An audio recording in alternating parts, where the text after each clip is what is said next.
오늘 저희가 교독한 본문을 중심으로 믿지 않는 자들과 마지막 날의 심판이라는 제목으로 함께 말씀 나누겠습니다. 개혁주의 조직 신학에 따르면, 개혁주의라 하면 우리 교단이 속해 있는 신학적 입장이 이제 개혁주의 신학을 하고 있는 그런 교단에 속한 지역 교회가 되겠어요. 저도 이제 교단에 속한 신학교, 개혁주의 입장에서 신학을 가르치는 학교에서 이제 공부를 한국에서 했고, 그래서 교단의 목회자가 된 겁니다. 그래서 건강한 교단이다.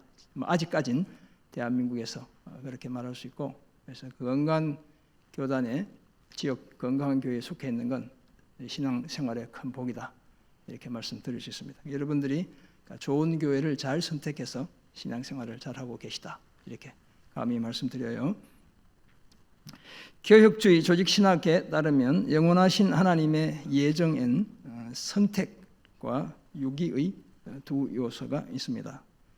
타락한 인간에 대한 하나님의 주권적인 선택과 의로운 유기를 가리키는 그런 말인데요. 이런 주장, 하나님이 선택도 하시고 유기가 벌이 있었다는 뜻이잖아요.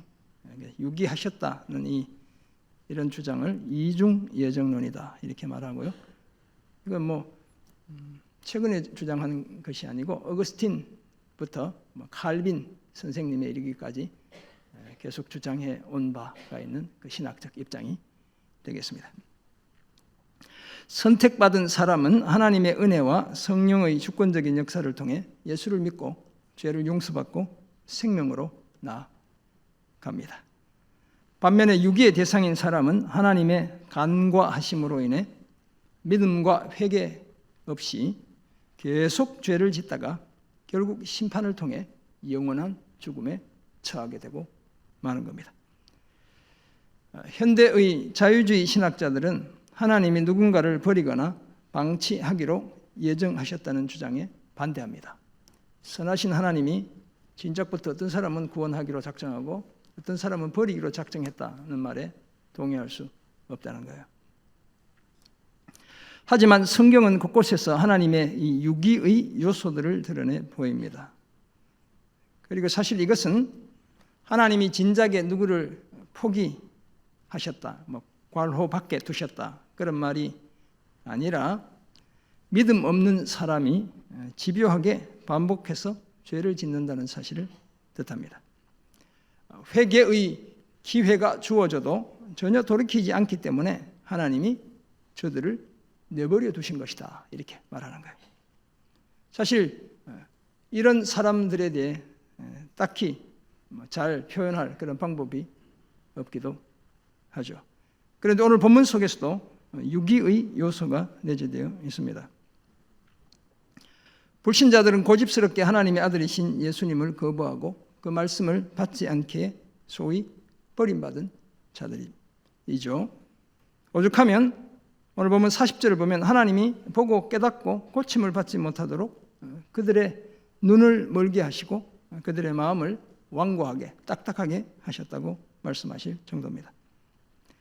죄의 집요함과 사람들의 고집스러운 불신앙을 지적하고 있는 겁니다. 그러므로 우리는 하나님의 유기, 곧 죄인들을 내버려 두시는 것 때문에 하나님을 원망하지 않아야 합니다. 오히려 불신앙과 불순종의 죄를 회개하지 않아 창조주 하나님의 영광을 가리는 죄인들, 사람들을 탓해야 하는 것이죠. 우리는 다만 하나님과 하나님의 아들 예수님을 제대로 보고 듣고 믿기로 결단해야 마땅합니다. 오늘 본문 요한복음 12장 37절에서 50절은 예수님을 믿지 않는 사람들의 집요한 불신앙과 그런 자들에 대한 하나님의 심판에 대해 말씀하고 있습니다. 불신으로 치닫는 사람들과 소극적으로 믿는 사람들에 대한 예수님의 안타까운 마음까지 함께 전해지고 있죠.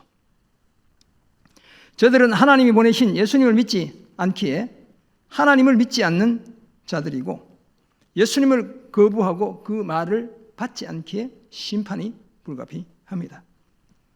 물론 예수님은 세상을 심판하러 오신 것이 아니라 구원하러 오셨죠. 하지만 예수님이 하신 말이 마지막 날에 예수님을 저버리고 예수님의 말씀을 받지 않은 자들을 반드시 심판한다고 오늘 본문이 말해주고 있습니다. 이런 내용을 전하는 오늘 본문을 통해 우리는 다음과 같은 세 가지 사실을 발견하고 함께 나누려 합니다. 첫째는 많은 표적을 보고도 믿지 않는 자들이 있다는 사실을 오늘 본문 37절 이하에서 말씀하고 있습니다. 그리고 두 번째는 예수님을 믿는 자는 하나님을 믿는 자들이라는 사실을 예수님이 44절 이하에서 말씀하고 있어요. 그리고 믿지 않는 자들은 마지막 날에 반드시 심판하신다는 사실을 48절 이하에서 말씀해 주고 있습니다. 이 세 가지 내용 본문을 따라 함께 상고하며 은혜 나누겠습니다. 오늘 본문의 전반부 37절에서 43절은 예수님을 믿지 않는 사람들의 영적인 그 맹목, 눈먼 상태, 그리고 완고함, 그리고 무지함에 대해 말씀해 줍니다. 그런데 요한은 사람들의 불신과 거절까지도 다 하나님의 예언의 말씀을 성취하기 위한 과정으로 이해했습니다.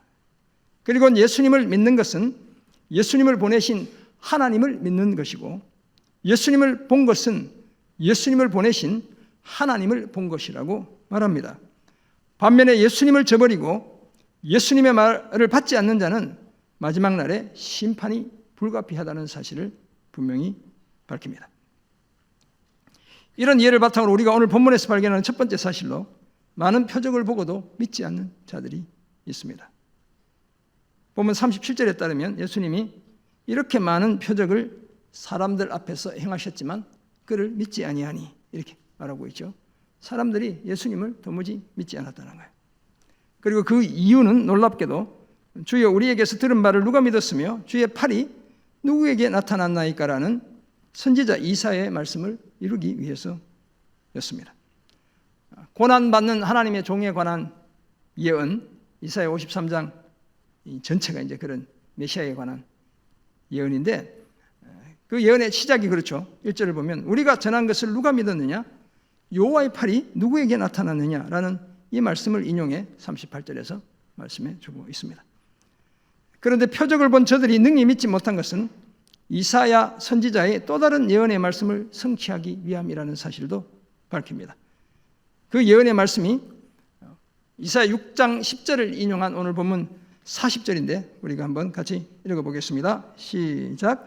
그들의 눈을 멀게 하시고 그들의 마음을 완고하게 하셨으니 이는 그들로 하여금 눈으로 보고 마음으로 깨닫고 돌이켜 내게 고침을 받지 못하게 하려 함이라 하였음이더라. 아멘. 하나님이 완전히 누군가를 버린 것처럼 이렇게 표현하고 있죠.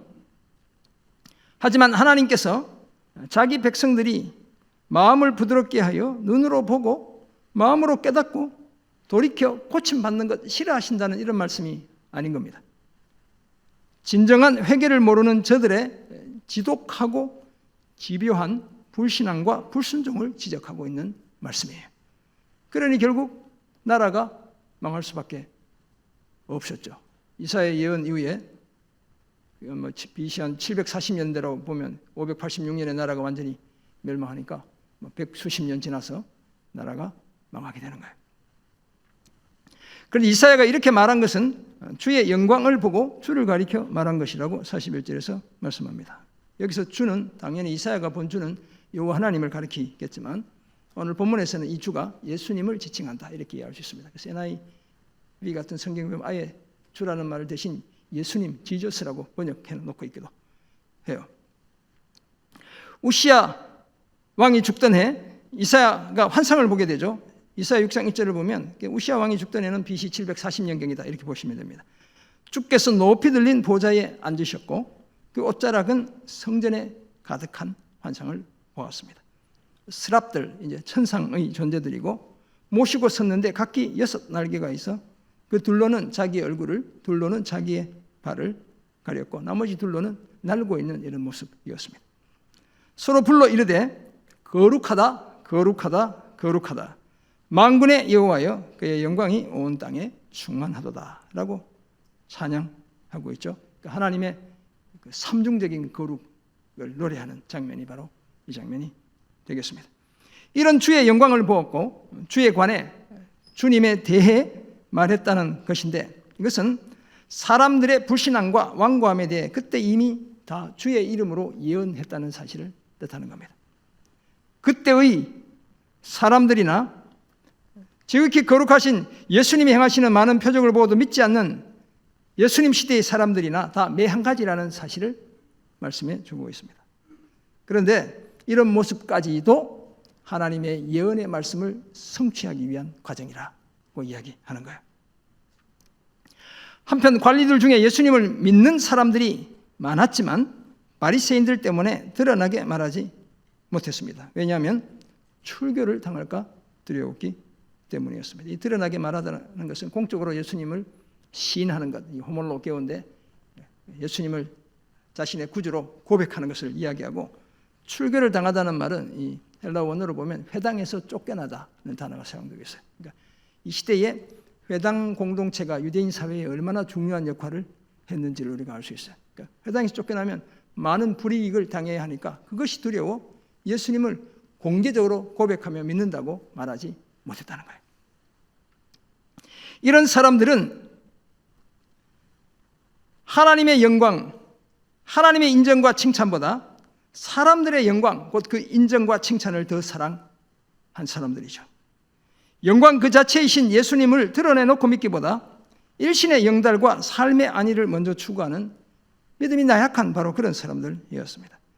사랑하는 성도 여러분, 이처럼 많은 표적을 보고도 예수님을 믿지 않는 자들이 부지기수였죠. 우리 성경에 출애굽의 역사는 날마다 만나가 내리는, 날마다 표적을 보는 역사의 현장이에요.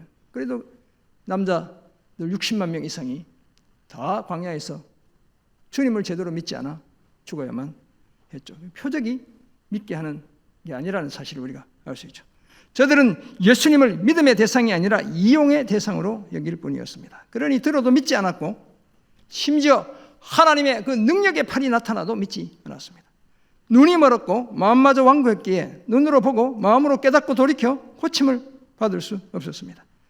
거기다 자신들의 믿음을 드러내지 못하는 사람들도 적지 않았죠. 다 하나님의 영광보다 사람들의 영광을 더 추구했기 때문이었습니다. 하나님의 인정과 칭찬보다 사람들의 인정과 칭찬을 더 추구했기 때문이었죠. 하지만 사람들의 이런 불신마저 말씀을 성취하기 위한 과정이었다는 사실을 오늘 본문이 밝히고 있습니다. 사실 이것은 비극이죠. 어떻게 보면 불신앙이 하나님의 뜻을 성취하는 과정인 것은 너무너무 비극인 거잖아요. 그러므로 우리는 이런 부정적인 방식으로 하나님의 말씀을 성취하는 도구로 쓰임받지 않아야 될 줄 믿습니다. 가룟 유다처럼 주님을 배반하는 일을 통해 주의 뜻을 성취하는 그런 어리석은 사람이 되지 않아야 마땅합니다. 불신앙과 불순종이 빚어낸 그토록 불행한 자리를 오늘 저와 여러분이 차지해야 할 이유가 없습니다. 우리는 다 믿고 순종하는 자들이 되어야 할 줄 믿습니다. 항상 사람의 영광보다 하나님의 영광을 먼저 구하는 그런 우리가 되어야 할 줄 믿습니다. 지금까지 무수히 그리스도와 그리스도의 복음을 보고 들었으니 제대로 믿고 온전히 순종해야 될 줄 믿습니다. 예수님과 그 행하신 표적을 보고 제대로 믿는 그런 우리가 되기를 주의 이름으로 축원합니다. 아멘. 오늘 본문에서 발견한 두 번째 사실로 예수님을 믿는 자는 하나님을 믿는 자입니다. 이것은 예수님이 하나님이다, 이런 정의에서 출발하는 겁니다. 오늘 본문 44, 45절에서 예수님이 외쳐 이러시기를, 주님이 아마 답답하셨던가 봐요. 그래서 크라존데 cry out 이거든요. 영어로 표현하면 크게 소리내어 외치는 걸 이야기하는 거예요. 그리고 말하셨다는 거예요. 목소리를 높여가지고 말씀하셨는데, 나를 믿는 자는 나를 믿는 것이 아니요 나를 보내신 이를 믿는 것이며, 나를 보는 자는 나를 보내신 이를 보는 것이다. 주님이 이렇게 외치신 거예요. 왜 이렇게 외쳤을까 생각해 보면, 앞에 관원들 중에 예수님을 믿긴 했지만 공적으로 고백하지 못하고 입 꾹 닫고 있는 그런 사람들 들으라고 큰 소리로 외치셨다, 이렇게 이해할 수 있겠습니다. 그 외치는 말씀이 예수님 자신과 아버지 하나님의 그 하나됨, 그리고 하나님의 완전한 계시인 자신의 정체성에 관한 외침이었죠. 예수님은 아버지 하나님과의 관계에서 위격의 차이, 곧 아들 하나님이라는 사실 외엔 모든 성품, 자격, 능력, 본질이 동일하신 하나님입니다. 그래서 히브리서 1장 3절은 예수님을 하나님의 영광의 광채이시고 그 본체의 형상이라고 말씀하고 있습니다. 예수님이 쉽게 말하면 하나님이다 이렇게 말씀하는 거예요. 따라서 예수님을 믿는 것은 하나님을 믿는 것이고 예수님을 본 것은 하나님을 본 것입니다. 그리고 오늘 보면 46절에서 예수님이 나는 빛으로 세상에 왔나니 무릇 나를 믿는 자로 어둠에 거하지 않게 하려 함이로라 라고 말씀하시죠. 이처럼 우리 주님은 자신을 믿는 자들이 어둠에 거하지 않도록 빛으로 이 땅에 오셨습니다. 사실 사도 요한은 예수님이 빛이라는 사실을 오늘 보면 앞에서 누누이 밝히고 있어요. 먼저 1장 4절을 보면 예수님은 생명이자 빛입니다. 이제 생명을 주시는 빛이라는 거예요. 3장 19절 빛이신 예수님이 세상에 오셨지만 사람들이 자기 행위가 악함으로 빛보다 어둠을 더 사랑했고 따라서 이미 정죄를 받은 것이라고 말씀하고 있습니다. 8장 12절 예수님이 스스로 말씀하시죠. 나는 세상의 빛이니 나를 따르는 자는 어둠에 다니지 아니하고 생명의 빛을 얻으리라 고도 하시죠. 9장 5절 내가 세상에 있는 동안에는 세상의 빛이라고도 말씀하십니다. 그리고 오늘 본문이 포함된 12장 35절에 보면 아직 잠시 동안 빛이 너희 중에 있으니 빛이 있을 동안에 다녀 어둠에 붙잡히지 않게 하라고 말씀하셨어요. 그리고 너희에게 아직 빛이 있을 동안에 빛을 믿으라. 그리하면 빛의 아들이 빛의 자녀가 되리라고도 말씀해 주셨죠. 그리고 오늘 본문에 와서도 또다시 빛에 대해 말씀하는 거예요. 이처럼 예수님은 빛의 대명사이시고 빛 그 자체입니다. 생명을 주시는 빛이시죠. 빛이신 예수님을 믿는 자는 하나님을 믿는 자이고 그런 사람은 빛의 자녀, 하나님의 자녀로 거듭나기 때문에 어둠에 거할 수가 없습니다. 사랑하는 성도 여러분, 예수님의 애제자인 사도 요한의 위대한 선포 중에 하나가 예수님이 하나님의 아들이실 뿐만 아니라 하나님이시라는 사실에 대한 선포입니다. 요한에 따르면 예수님은 태초부터 계신 말씀이시고 이 말씀이 하나님과 함께 계셨고 그리고 이 말씀은 곧 뭐라고요? 하나님이시라고 선포하고 있습니다. 그래서 이걸 이제 예수님을 말씀으로 표현하고 있기 때문에 로고스 기독론이다 이렇게 얘기하기도 하고 또 다른 말로는 고등 기독론이다. 그래서 영어로 하이 크리스탈로지다 이렇게 이야기합니다. 왜냐하면 공간복음은 예수님의 출생과 부활까지의 내용을 다루고 있다면 요한복음은 사복음서이긴 하지만 예수님이 영원전부터 계신 말씀이시고 하나님이라는 사실에부터 자신의 복음서를 시작해요. 그래서 그런 예수님에 대한 주장을 고등 기독론이다 이렇게 이야기하는 겁니다. 요한의 이런 주장은 주님이 하나님이라는 사실에 대한 엄청난 증거, 성경적 증거가 되고 있는 것이죠. 그가 태초부터 요한복음 1장 2절 3절을 보면 하나님과 함께 계셨고 만물이 그로 말미암아 지어졌는데 지은 것이 하나도 그가 없이 된 것이 없습니다. 바울도 이런 예수님을 두고 근본 하나님의 본체라고 말했습니다. 이처럼 예수님은 위격상으로 아들 되심 외에 그 성품, 자격, 능력, 본질이 아버지와 동일한 하나님입니다. 성령과 함께 삼위로 계시지만 일체이신 하나님이시죠. 그래서 예수님을 믿는 자는 하나님을 믿는 자인 겁니다. 그래도 오늘 우리는 다 태초부터 계신 생명의 말씀인 예수님에 대해 귀로 들었고 눈으로 보았고 손으로 만진 자들입니다.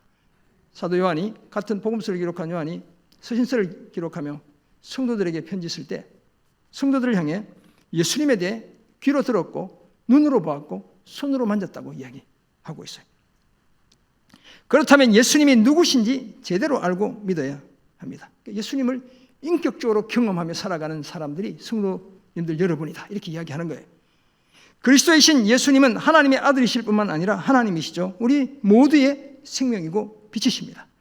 이런 예수님을 통해 우리는 하나님을 보았고 그 음성을 들었습니다. 그렇다면 예수님을 나의 그리스도, 나의 하나님으로 분명히 고백하고 믿어야 될 줄 믿습니다. 그래야 평생 빛의 자녀로 살아갈 수 있습니다. 예수님과 예수님을 보내신 하나님을 제대로 믿고 영원한 빛의 자녀로 살아가는 그런 우리 모두가 되기를 주의 이름으로 축원합니다. 아멘.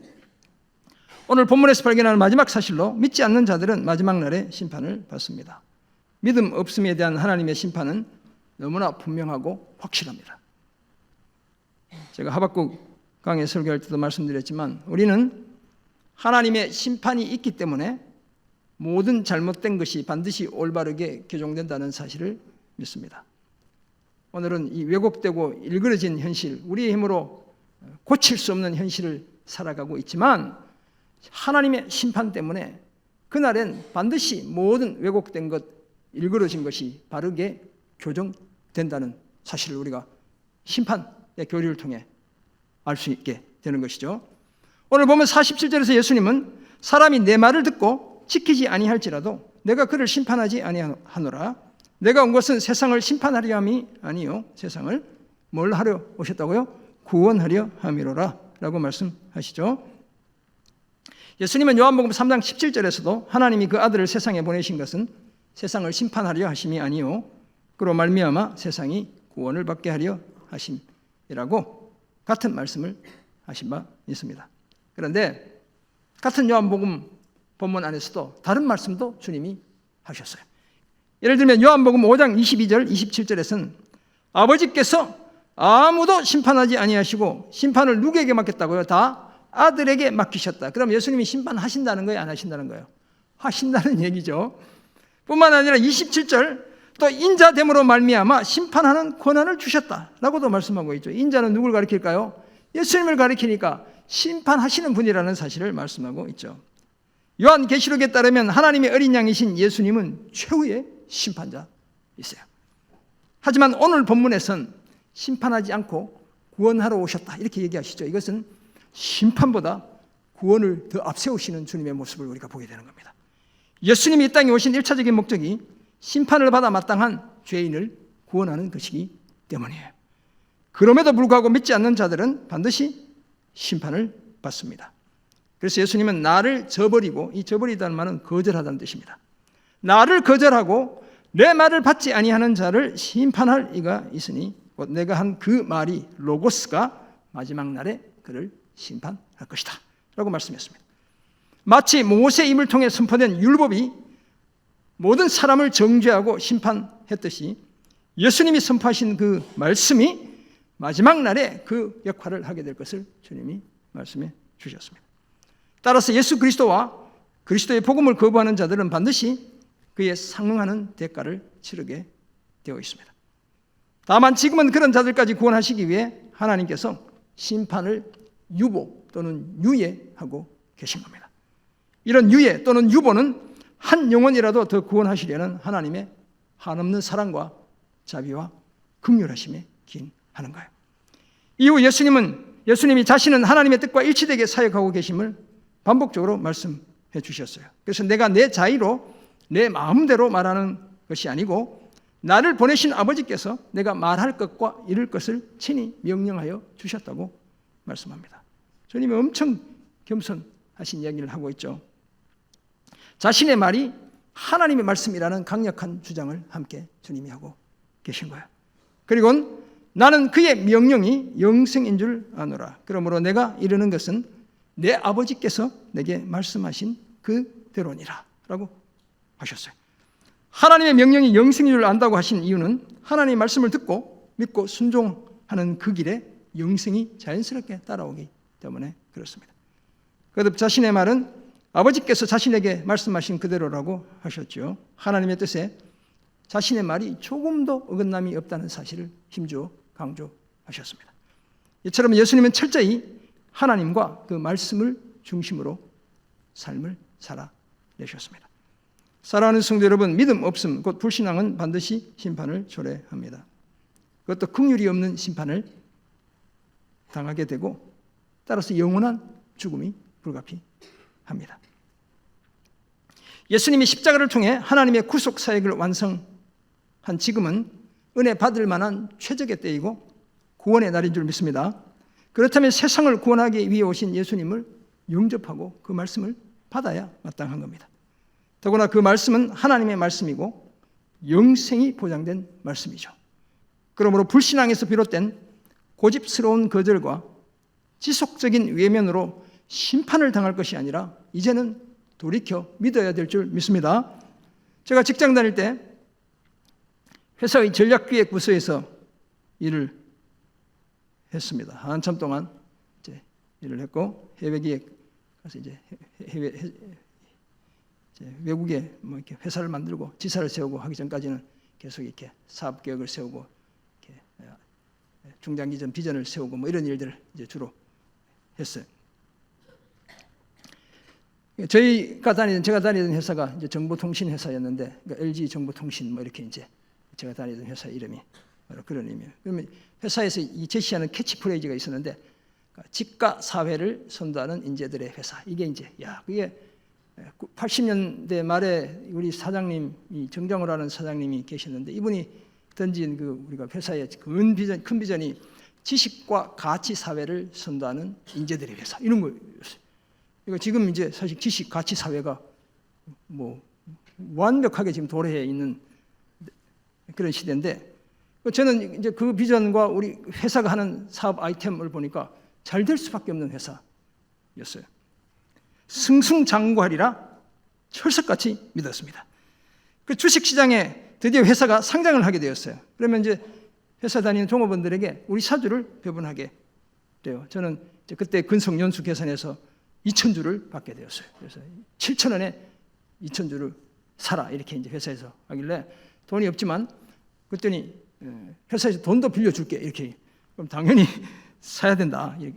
왜냐하면 회사가 잘 될 거라고 저는 믿었기 때문에 망설임 단 1도 없이 2,000주를 다 빚내서 사게 되었어요. 그런데 부서의 동료들 중에 회사의 장래를 불투명하게 보고 제가 아무리 사라고 해도 우리 사주를 받지 않는 사람들이 있었어요. 그래서 사실 욕심 같아서는 차명으로 사고 싶었어요. 근데 불법이니까 그러면 안 되니까 끝내 고집대로 사지 않았죠. 근데 증권거래소에 회사가 상장된 이후에 그 해에 IMF가 터진 거야. 네. 회사의 주가가 뭐 당연히 은행에서 돈도 제대로 못 빌리고 모든 대부분 회사들이 그랬으니까 주가가 폭락을 거듭했어요. 그래서 주식 받지 않은 동료 직원들이 그거 보라고 꼴 좋다고 자신들의 선택이 옳았다는 얘기였죠. 근데 저는 그때 회사에서 이게 자금 조달이 은행에서 안 되니까 회사채를 발행했어요. 그 회사채 금리가 얼마인지 아세요? 25%예요, 25%. 사야 돼, 안 사야 돼? 지금 같으면 당연히 사시겠지만 그때는 그래도 사람들이 안 사요. 지금 더 무너질 것 같으니까. 저는 회사가 잘 될 거라는 믿음이 있었기 때문에 당연히 샀죠. 네, 제가 그 신출 귀몰한 그 재테크의 대가였어요. 주식도 있고 회사채도 있고 우리 회사의 회사채를 제가 샀단 말이에요. 회사가 번창할 거라고 확신했기 때문이었죠. 저의 예상대로 잠시 우여곡절이 끝나자 IMF가 끝나지 않았는데 회사가 성장하기를 시작하는 거예요. LG 휴대폰 만들고 이동통신 장비 만들고 그냥 논하는 장사를 했다 이렇게 말할 수 있어요. 그랬더니 7,000원짜리 주식이 얼마 된지 아세요? 20만 원이 된 거야. 오, 하시는구나. 그러면 2,000주 곱하기 20만 원 얼마일까요? 4억이 된 거예요. 4억. 네. 그래서 제가 그 돈 가지고 미국 가서 집 사고 목회하고 다 쓰고 왔어요. 없어요. 그래서 저분 돈 빌려달라 그러면 안 돼요. 그때 동열이 돈 달라고 하면 안 돼요. 없어요. 주님께 다 드렸어요. 다 우리 딸이 우리 아내가 증인. 아낌없이 목회하면서 다 썼어요. 다 시드머니가 된 거예요. 목회에. 회사를 신뢰하지 않아 제 말을 듣지 않았던 부서의 직원들이 땅을 치며 후회했지만 이미 때는 너무 늦고 말았죠. 그런데 예수님이나 그 말씀을 거절하고 믿지 않는 것은 이런 정도의 손해 그 이상이에요. 몇 억 잃어버리는 거 그 이상이라는 거예요. 모든 기회를 놓치고 가진 모든 것을 잃어버리는 것보다 더 큰 상실이 주님을 거절하고 주님을 놓치는 거예요. 그러므로 다른 것은 다 놓치고 잃더라도 예수님과 예수님의 말씀은 절대 놓치지 않고 잃지 않아야 될 줄 믿습니다. 설령 정말 우리의 목숨을 잃더라도 주님만은 끝까지 붙잡아야 될 줄 믿습니다. 확실히 믿고 끝까지 붙잡아야 될 줄 믿습니다. 믿지 않는 자들은 반드시 심판을 받는다는 사실을 기억하고 예수님을 보고 듣고 반드시 믿는 그런 우리 모두가 되기를 주의 이름으로 축원합니다. 아멘. 오늘 우리가 세 가지를 생각해 보았습니다. 표적을 보고도 믿지 않는 자들 참 많죠. 오늘 우리도 사실 비슷해요. 날마다 일상이 주님이 주시는 표적, 그 기적 속에 살아가고 있는데 주님을 제대로 믿지 못하는 거예요. 우리가 예수님을 믿는 자는 하나님을 믿는 자이고 믿지 않는 자들은 결국 심판을 받게 되어 있다는 사실을 알게 되었습니다. 어떤 삶을 살아야 할까? 첫째는 귀를 열고 마음의 문턱을 낮춰야 합니다. 예수님을 믿기 위해서는 무엇보다도 들어야 하기 때문에 귀를 열어야 되겠죠. 뿐만 아니라 우리의 마음의 자세, 그 문턱을 낮춰야 합니다. 믿음은 들음에서 나며 들음은 그리스도의 말씀으로 말미암았다고 사도 바울이 로마서 10장 11절에서 말씀했죠. 사실 많은 사람들이 복음을 듣습니다. 오늘도 아마 적게는 300명, 320명 가까이 우리 1층, 2층, 중, 2층 이렇게 설교를 듣고 있을 거예요. 하지만 그 들음이 믿음으로 연결되지 않는 경우가 허다하죠. 왜 그럴까요? 마음의 문턱이 너무 높기 때문에 그런 거예요. 내 자아가 무너지지 않는 철옹성을 구축하고 있기 때문에 그런 거예요. 듣고 믿고 주의 이름을 불러 구원에 이르기 위해서는 마음의 문턱이 한없이 낮아져야 합니다. 다시 말해서 마음이, 심령이 가난해야 하는 거예요. 그래야 간절한 마음으로 듣고 믿어 천국을 소유할 수 있습니다. 귀를 열고 마음의 문턱을 낮추어 그리스도의 말씀, 곧 십자가의 복음을 반드시 듣고 믿는 그런 우리가 되기를 주의 이름으로 부탁드립니다. 아멘. 두 번째 적용점, 항상 하나님의 뜻대로 말해야 합니다. 사실 예수님도 자신을 거절하고 그 말을 받지 않는 자들에게 하고 싶은 말이 무척 많았을 거예요. 주님이 배고픈 저들에게 오병이어 떡 5개, 물고기 2마리로 그렇게 먹였는데 그때는 좋아하더니 내가 먹을 거 줄 때는 잘 처먹고 이게 뭐냐고, 병 고쳐줄 때는 잘 고침받고 그러더니 이게 뭐냐고. 이제 주님은 그렇게 하지 않고 제가 이제 그 위치에 있으면 아마 그랬을 수도 있는데 목회에서는 그러면 또 안 돼요. 상처받기 때문에 그건 안 되고 하고 싶은 말이 무척 많았을 거예요. 하지만 예수님은 그 어떤 것도 자의로 말하지 않았죠. 오늘 성경이 그렇게 말씀하고 있어요. 자신이 하고 싶은 대로 말씀하지 않았다는 거예요. 오히려 항상 자신을 보내신 아버지께서 일러주신 말만 하셨대요. 주님의 지극한 겸손과 순종의 삶을 보여주고 있습니다. 그래서 예수님의 이 말은 심판의 말일 뿐만 아니라 영생을 주는 말씀이 된 거예요. 그러므로 우리도 늘 하나님의 뜻과 일치하는 말을 해야 될 줄 믿습니다. 내 뜻대로, 내 기분대로, 내 마음대로 말하지 않아야 합니다. 그래야 우리도 우리의 말을 통해 생명을 살릴 수 있습니다. 항상 하나님의 뜻대로 말해 생명을 살리는 우리가 되기를 주의 이름으로 부탁드립니다. 아멘. 오늘 우리가 예수를 믿고 살아갈 수 있는 이유는 전적으로 타락한 우리를 하나님께서 무조건적으로 선택해 주셨고 거부할 수 없는 그 하나님의 구원의 은혜로 우리를 늘 감싸고 계시기 때문인 줄 믿습니다. 감사하게도 우리는 다 하나님의 선택의 은혜를 받은 자들입니다. 예수 그리스도의 십자가로 말미암는 그 속죄의 은혜는 지금도 도도한 강물이 되어 우리의 가슴을 관통하며 흐르고 있습니다. 성령을 통해 중생한 우리는 빛이신 예수님을 믿어 어둠에서 이미 벗어났고 영생을 주시는 그 하나님의 말씀은 우리 마음밭에 깊이 뿌리를 내렸습니다. 이제 우리는 결코 잊혀지거나 버려지지 않는 하나님의 자녀, 빛의 자녀가 된 줄 믿습니다. 이런 우리에게 필요한 것, 예수님을 제대로 보고 제대로 듣고 제대로 믿는 것입니다. 사랑하는 성도 여러분, 오늘 본문에 따르면 표적을 보고도 예수님을 믿지 않는 자들이 있죠. 사실 이 표적보다 훨씬 더 큰 표적인 예수님을 보고도 하나님을 보고도 하나님을 믿지 않는 거예요. 예수님을 믿지 않는 자는 예수님 믿는 자는 하나님을 믿는 자이죠. 끝까지 믿지 않는 자들은 마지막 날에 심판을 받습니다. 이런 사실을 알기에 우리는 귀를 열고 마음의 문턱 낮춰야 되겠습니다. 예수님의 음성 듣고 예수님을 주와 그리스도로 영접해야 될 줄 믿습니다. 뿐만 아니라 항상 하나님의 뜻대로 말해야 되겠습니다. 그래야 예수님처럼 생명을 살리는 그 일에 우리가 동참할 수 있습니다. 이런 복된 삶을 늘 힘쓰며 영생의 확신 속에 살아가는 가시는 우리 모두가 되기를 주의 이름으로 축원합니다. 아멘.